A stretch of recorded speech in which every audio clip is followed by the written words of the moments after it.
Bonjour. Aujourd'hui, nous allons évoquer une partie qui est très importante dans une application de web.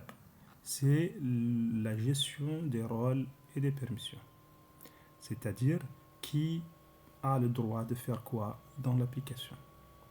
Donc pour faire cela, nous avons besoin d'accéder à deux comptes différents pour voir les différentes fonctionnalités en fonction du compte ou du type de compte à partir duquel nous avons la connexion.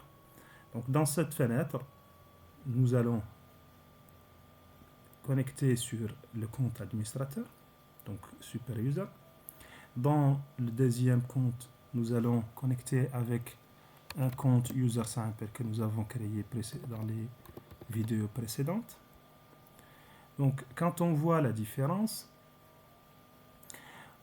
d'abord avec le compte administrateur, quand on rentre dans la liste des utilisateurs à gauche, quand on clique sur la liste des utilisateurs, nous avons la page de la gestion des utilisateurs qui apparaît, dans laquelle on trouve tout ce que nous avons expliqué précédemment dans une vidéo numéro 2, je pense, ou bien vidéo numéro 1. Si on revient sur le compte de l'utilisateur simple, à travers toujours la même accès utilisateur, quand on rentre, il nous dit que l'opération n'est pas autorisée. Quelle est l'opération qui n'est pas utilisée? C'est read user, c'est-à-dire nous ne sommes pas autorisés à faire la lecture de la liste des utilisateurs. Donc cette permission, on peut la voir ici, quand on retourne chez l'administrateur, ce rôle en tant qu'utilisateur simple, le rôle d'utilisateur, si on consulte les utilisateurs, un utilisateur simple n'a que la possibilité de faire read sites. Les sites, il peut les lire. À part ça, il ne peut pas.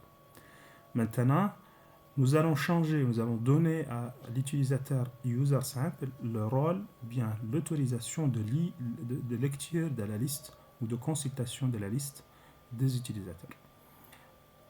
Donc, à partir du compte administrateur, on peut revenir ici, cliquer sur modifier, et dans cette liste, là où vous trouvez toutes les permissions disponibles pour le moment, on peut en rajouter d'autres, on verra ça plus tard, dans l'onglet permissions et la gestion des rôles. Pour la consultation des utilisateurs, on donne ce droit, cette permission de consultation de la liste des utilisateurs. À qui? À ce rôle d'utilisateur user simple. Donc si on coche cette permission et on sauvegarde, donc il va retourner la page principale, la gestion des rôles. Donc un user, tout utilisateur qui a le rôle user, il a les permissions suivantes. User read, c'est-à-dire les consultations des utilisateurs, et c'est ce qu'on veut. Maintenant, si on revient à la page user simple et on réactualise page, voilà, la liste est accessible pour le moment. Mais nous avons donné le droit juste à la consultation.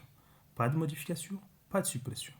Maintenant, nous allons essayer la modification. Là, ce n'est pas possible. Si vous faites modifier, il vous dit que vous n'êtes pas autorisé à faire update user, c'est-à-dire vous n'êtes pas autorisé à mettre à jour les données d'un utilisateur.